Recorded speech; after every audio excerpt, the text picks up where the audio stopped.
Welcome to Female Founder Fridays. I am here with Andrea Wade, who is the founder and CEO of Opening.io. Thanks for being here, Andrea. Thank you so much. Thanks for being part of the Female Founder Friday series. And you and I know each other quite a while now. I've been tracking Opening.io and your progress for the last couple of years. So tell me a little bit about the company. At Opening.io, we built a cognitive engine that matches people to jobs. At its simplest, we're a team of data scientists who had looked at the recruitment world as a whole. We were very frustrated candidates and hiring managers, and we said, can tech and data solve this problem? So really what we have is algorithms that match people to jobs. It sounds quite technology driven, and there's a lot of artificial intelligence involved. Yeah, exactly. So we are an NLU, natural language understanding company. Most of the 98% of how our technology works through deep learning. So we're a deep tech company trying to find meaningful patterns within human resources data. You're one of our female founder deep tech companies. I love all of our deep tech companies in Ireland, particularly our female founded ones. Is that where you came from as a background, academically or professionally? Have you been in tech? Are you a sciencey person? I first learned how to code when I was 15. So I was coding since then, and then I went into journalism, and then I went back into tech. So I could say that I am a product person. I know content because I used to be a journalist. I went off and I studied design because I wanted to understand, if you take all these ideas, how do you package them? And then obviously the business development side, once you have all this, how do you promote it? How do you sell it? How do you make people want it? Wow, a woman who has it all. You have the writing skills, the cultural stuff going on, the business development, and the techie skills. That's fantastic.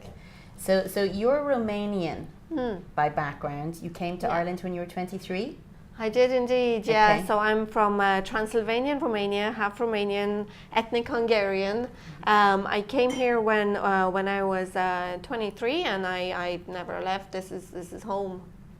Fabulous, fabulous. So you're a female founder in Ireland. What does it mean to be a female founder and a female founder here in Ireland? I mean, why build a company here? Well, first of all, Ireland is my home, but Ireland is also one of the most important tech hubs in Europe. We're in an English-speaking country, which when I was considering leaving home, I thought English-speaking country. Ireland was always kind of closer to how I'm built. And Dublin, the moment I arrived, it didn't feel that different from my hometown. From Romania? So this always made sense to me. Now, so it's home. So it's naturally that if I do something, I do it here. But building a tech company in Ireland, this being such an important European tech hub, really has its advantages. You know, there's 22 million people in Romania, there's 4.5 or whatever in Ireland.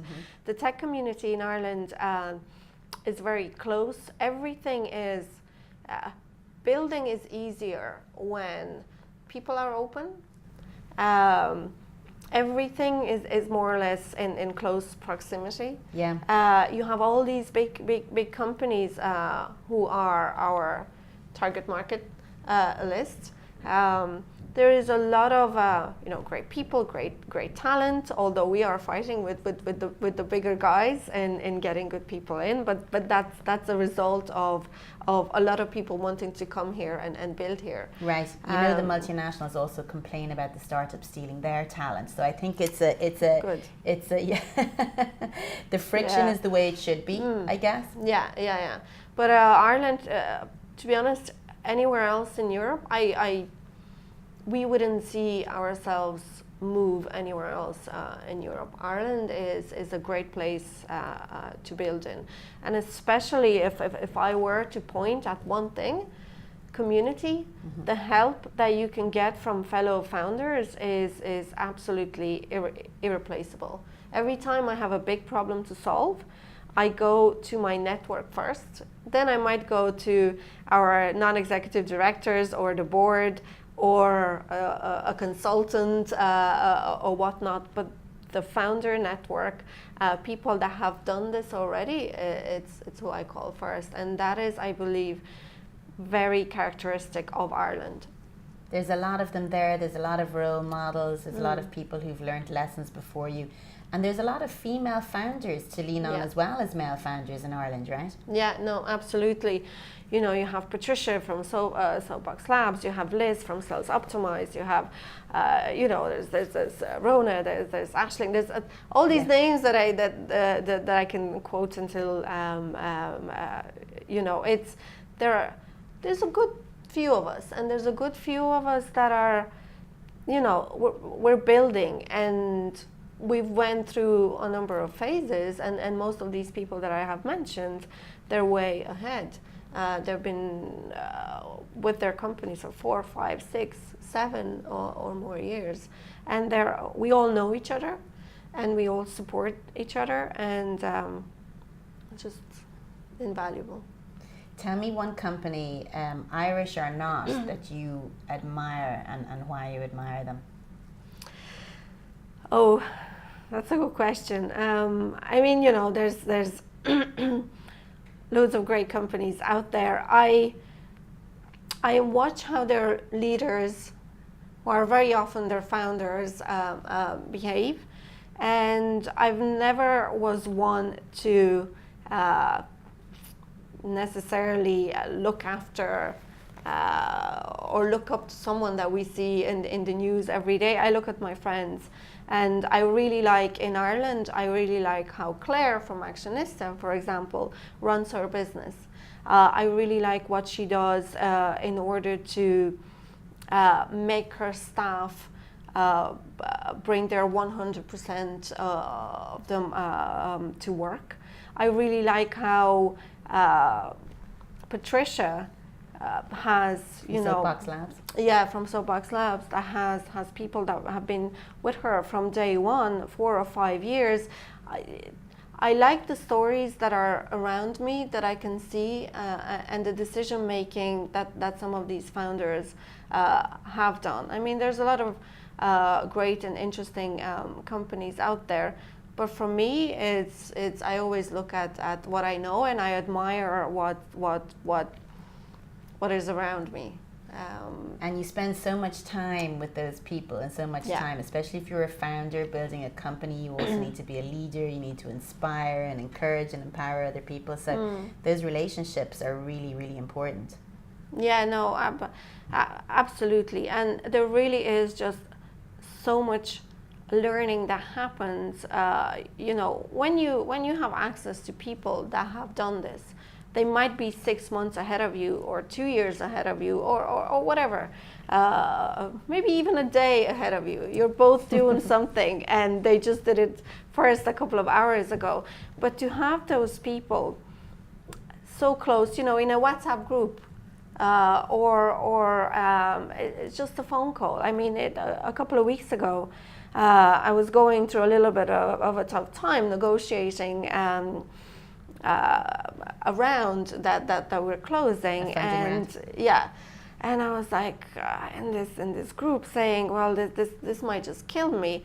And seconds later, my phone rang, and it was Aisling from Tandem HR, and she was not even in Dublin at that time. She was in San Francisco.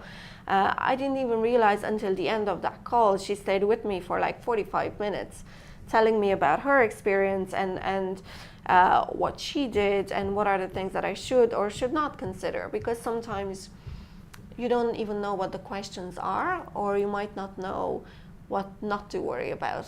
And then I realized 45 or whatever minutes later, oh my God, you're not even here in San Francisco. You probably have meetings. Thank you. I'll let you go do your thing.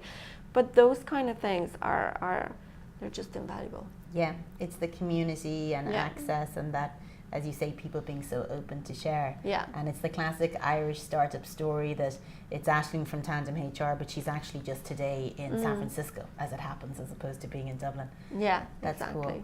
So you're fundraising. You're close to closing. Yes. Your fundraising. It's significant. And tell us about your investors. You have female and male investors coming on board. That's right. That's right. So we have two very strong investors. Really, really happy with them. One of them is a female founder herself. She's built an amazing company. And I've listened to her story about 3 years ago. I was at this event and she was sharing her story, and she said, look, it started in my living room. I had a table and a phone and a newspaper, and I was looking up my target market, and I had my phone and I was calling them, and that's how it started. And I thought that her story was really cool, and now she's one of our investors. So it's definitely an exciting time with, again, a lot of learning. So again, having that community of trusted people to go to it's great, and that's what Ireland and Dublin is all about. It's super. Well, Tech Ireland is thrilled to showcase and track opening.io and tracking you as a female founder in Ireland as well. And as you say, you're one of many, but we've got a lot of bright lights in the sky, I think, and looking forward to following your star. Thank you so much, and I look forward to watching the rest of the interviews. Thanks, Andrea.